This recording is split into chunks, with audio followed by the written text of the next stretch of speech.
Hey guys, this is Bit from Set 3 and Pass, and today I'm going to bring you my EXOSISTER deck profile. I took this deck to locals on Saturday and I went 2-1-1, so 1-2, drew 1 and lost 1. The reason why I lost 1 is because of Splight. The deck's really nice, it's really powerful. I misplayed a couple of times, but you know, we're just learning, that's what this is all about. And my draw was also to a Splight player, but you know, I expected a draw in time.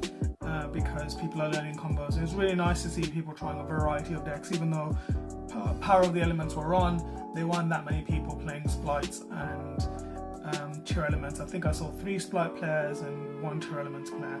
There might have been more, but it was nice seeing a variety. I'm really looking forward to this new format. I think EXOSISTERs are going to be good. However, I'll do another video on how I think EXOSISTERs are going to be this format.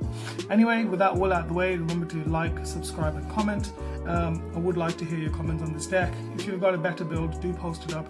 Tell me how you've experienced this deck. Right, without further ado, let's begin. So we play 3 Martyr. This is the one card that literally makes this deck. She's a 1-card starter, and she's also awesome in the sense that all of the EXOSISTERs have this effect. If your opponent moves a card out of the graveyard, you can immediately XYZ summon using the cards that you've got on the field, and you can go straight into an XYZ EXOSISTER monster using the card that you control as material. But Martyr is the only one where she will do the effect of XYZ summoning when a card is moved out of the graveyard. So you could move the card as well as your opponent can. So she's actually made this deck a lot faster in terms of summoning your XYZ monsters, because the others, they essentially only XYZ when your opponent does something. And then you play 3 Ellis. Ellis is pretty good. So those of you that don't know, the EXOSISTER monsters have the EXOSISTERs, apologies, have a partner in crime, so they're partnered with different EXOSISTERs. So Ellis is partnered with Stella. So if you control one of the EXOSISTERs and her corresponding partner, they each get special effects. So her special effect is, if you control EXOSISTER Stella, you gain 800 life points. And also she's probably the second best EXOSISTER, because if you control an EXOSISTER, you can just special summon her. Martyr lets you summon Ellis from the deck, and she also activates the effect from hand if you control no monsters, or all the monsters you control are EXOSISTER monsters. Then you have Stella. So in the main phase, you can summon her, you can summon her and then special summon another EXOSISTER from your hand. She's the third best, and if you control Ellis, you gain 800. So if you've got Stella and Ellis, you gain 1600, which is pretty good because of the time format. You only want to play 2 Sophia. I've seen people run 3 to up the count of EXOSISTERs in the deck. I think Sophia is probably one of the worst ones in the deck. Essentially, if you control another EXOSISTER, you can draw a card. So she doesn't actually extend the deck at all. She is a normal summon of the deck, and the less normal summons we want, the better. Again, if you control Irene, you gain 800. And speaking of Irene, there's Irene. Again, she's the worst one as well.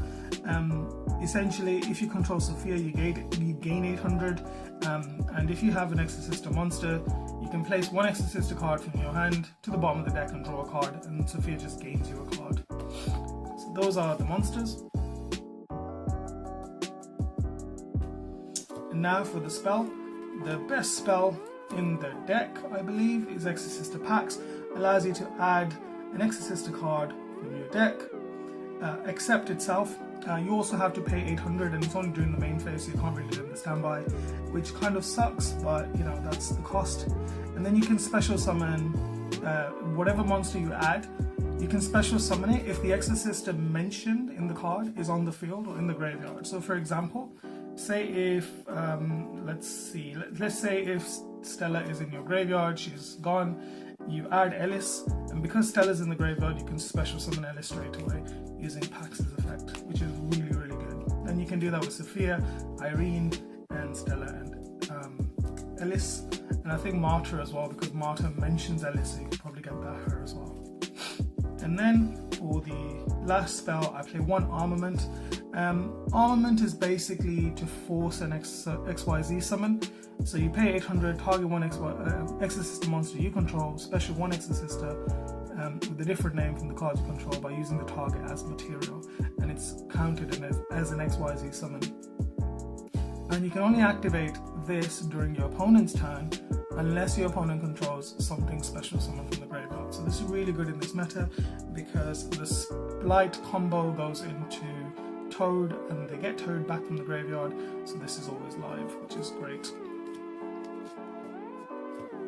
And then for the traps, you want to play 2 Returnia. I know people play 3 of this. You can search this, so it's not really that massive of a deal to have at 3. You can have it at 3, but instead of Returnia, I have Vadis on 3.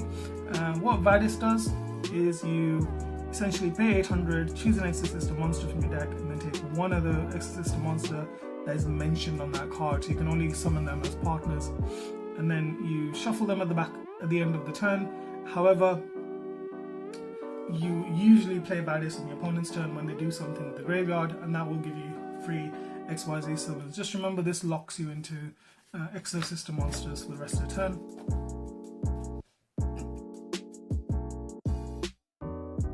This deck plays Dimension Shifter, and honestly it's the best card in the meta right now. It really messes up Splites, because if they send Toad or anything else, if they with Dupe Frog and Swap Frog combo, this just removes it from the graveyard, so it's really good against them. It's amazing against 2 elements because, you know, it stops their graveyard effects, because if they're getting banished, they're not getting graveyard effects, so that's pretty good.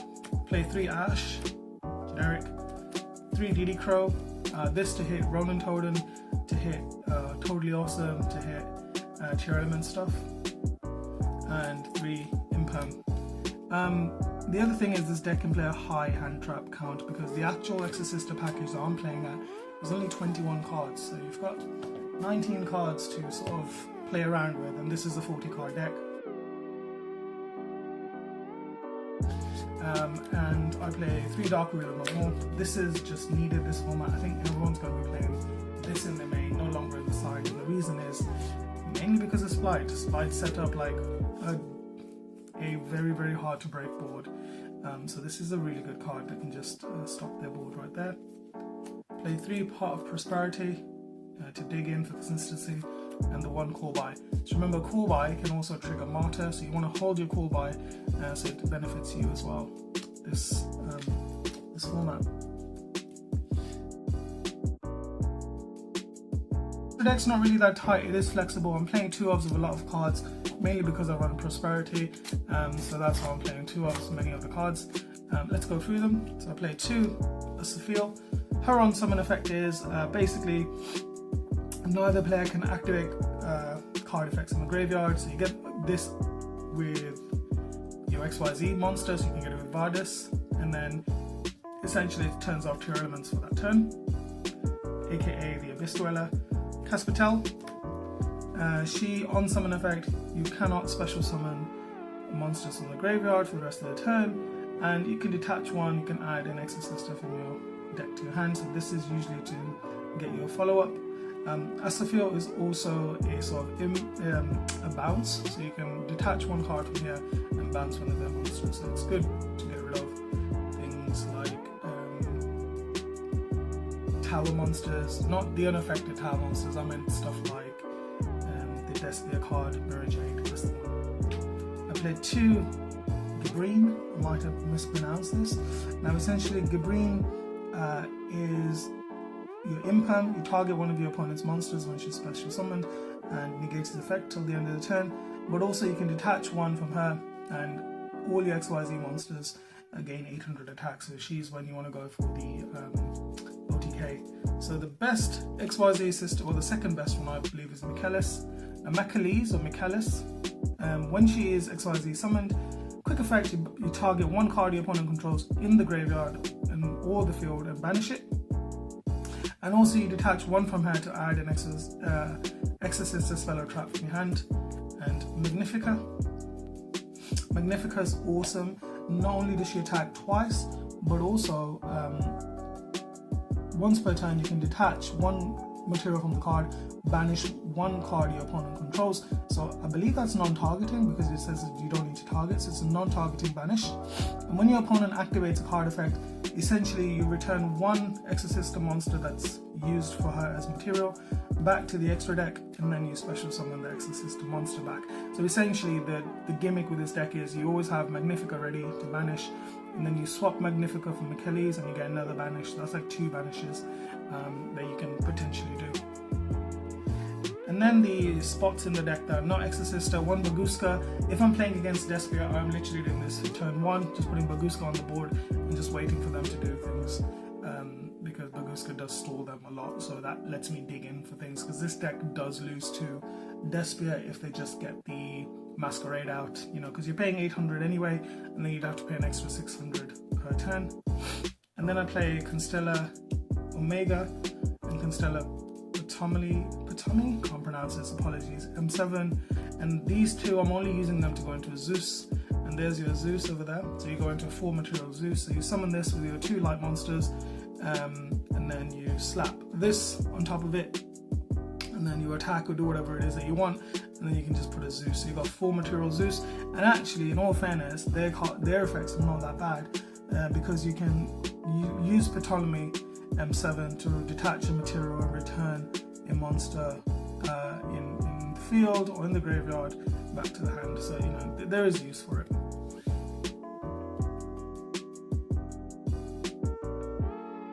Okay, now the side deck, I just want to apologize in advance, it's a bit janky because I didn't know what was going to come up in the meta. I did actually side quite a bit in this game, just because I didn't know what I was going to play. So side deck is up to your locals. I was playing 3 Effect Veiler, Ghost for the adventure package, Twisters for back row. I was playing Gozen Match because Gozen Match works really well in your deck because all you've got is light attribute monsters, and if you flip this when Splight have 2 attributes on the field, essentially it's very hard for them to play the game unless they get rid of this, because they have, I believe, Dark and Fire and some other types as well, so Gozen Match is good for them. It's also good for any other deck that uses a ton of different attributes. And for this one I actually ran Lava Golem. This I sided in a lot, literally every game. This is really good board breaker, it gets rid of their essentially the Splight and the Toad, and so also because you special summon this on their turn, you can activate the effect of Martyr to special summon and still go into your combo, make them lose 1,000, and then you can banish it whenever you want, so it's not really that much of a threat.